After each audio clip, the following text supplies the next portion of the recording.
امام سے پوچھا کہ آپ امام ہیں، تو امام خاموش ہو گئے، امام خاموش ہو گئے۔ پھر دوبارہ جب میں نے پوچھا کہ آپ پر کوئی امام ہے، تو اس وقت امام جواب میں فرماتے ہیں لا، قالا لا، کہ میرا امام، مجھ پر کوئی امام نہیں ہے کہ جس کی اطاعت مجھ پر واجب ہے۔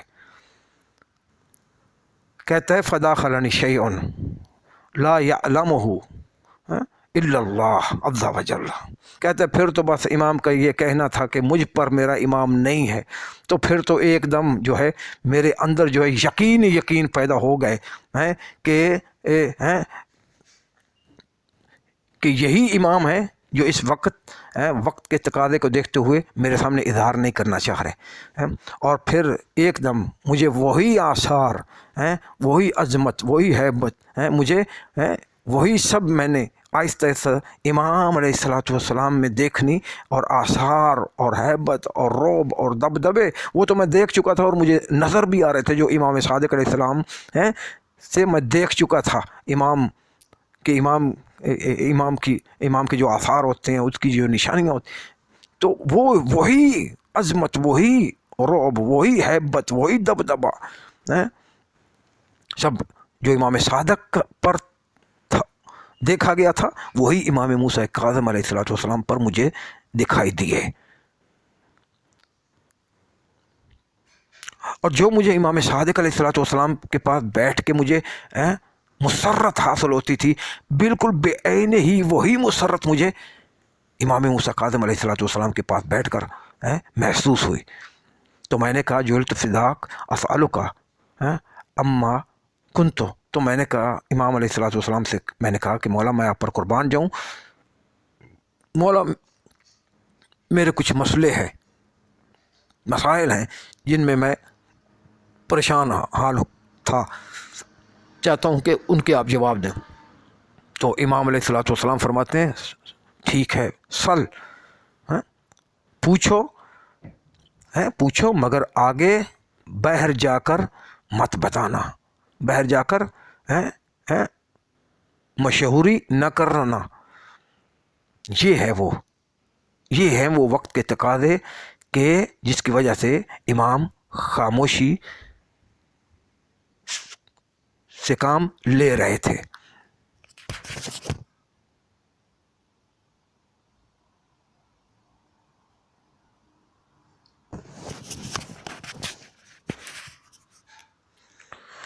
تو میں نے امام علیہ الصلوۃ والسلام سے پھر مسائل پوچھے، امام نے میرے مسائل کے جواب دیے۔ پھر میں نے کہا جعلت فداک، میں آپ پر قربان جاؤں، جب آپ امام ہیں مولا، آپ امام ہیں، اب امام صادق کے بعد آپ امام ہیں، آپ اللہ کی حجت ہیں، اور شیعوں کے آپ اس وقت کیا ہیں، ماں و ملجا ہیں، تو مولا بہر شیعہ تو بھٹک رہے ہیں، آپ کے باہر آپ کے شیعہ بھٹک رہے ہیں، آپ کے بابا کے شیعہ بھٹک رہے ہیں، اور ان کو تلاش ہے وقت کے امام کی۔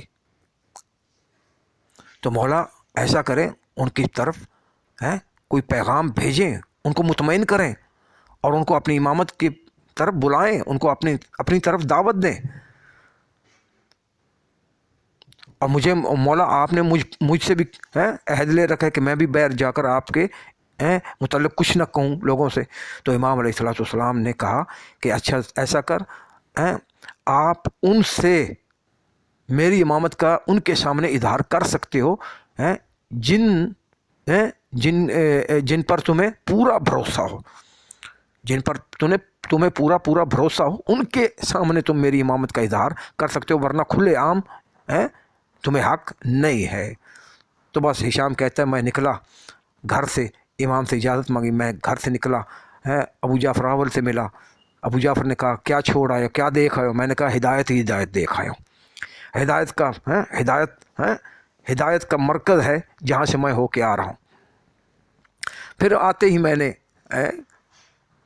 آتے ہی میں فضیل کو ملا، ابو بصیر کو ملا، اور ابو بصیر ان کو میں نے آ کے سب کچھ جو سنا تھا وہ بتایا۔ اور پھر ابو بصیر اور کچھ اور لوگ جو ہیں وہ امام علیہ الصلوۃ والسلام کے پاس گئے، امام علیہ الصلوۃ والسلام کے پاس بیٹھے، اور انہیں بھی یقین ہو گیا کہ اس وقت ہمارا وقت کا امام یہی ہے۔ اور عبداللہ کی طرف سے بھی لوگوں نے منہ پھیر لیا، جو ہی لوگوں کو پتہ شیعوں کو چلا کہ اس وقت ہمارے وقت کے امام جو ہیں وہ موسیٰ بن جعفر ہیں، تو جو عبداللہ کے پاس دھڑا دھڑ لوگ جا رہے تھے وہ بھی ادھر جانے سے رک گئے۔ اور جب عبداللہ کو معلوم ہوا کہ لوگ میری طرف لوگوں نے آنا چھوڑ دیا ہے، تو پوچھا یہ کیوں؟ تو بتانے والوں نے، اس کے ساتھیوں نے بتایا کہ ہشام اس کو اور اس کے ساتھیوں کو جو وقت کا امام ہے انہوں نے اسے تلاش کر لیا ہے، ان کو وقت کا امام مل گیا ہے، جو سچا امام، جو برحق امام ہے وہ ان کو مل گیا ہے، اب تیری طرف کون آئے گا؟ تو لہذا اس نے اپنے بندوں کو یہ کہہ دیا کہ جہاں بھی ہشام نظر آئے، کسی گلی کوچے میں جہاں بھی ہو تو اسے ختم کر دیا جائے۔ تو دوستو محترم سامعین، امام علیہ الصلوۃ والسلام اللہ کی حجت ہوتے ہیں، اور وہ لطف الہی ہوتے ہیں۔ امام کی ذات لطف الہی ہوتی ہے۔ لطف الہی کا مطلب ما یتقرب بہ الی اللہ، کہ جس کے ذریعے اللہ کا قرب پایا جا سکتا ہے۔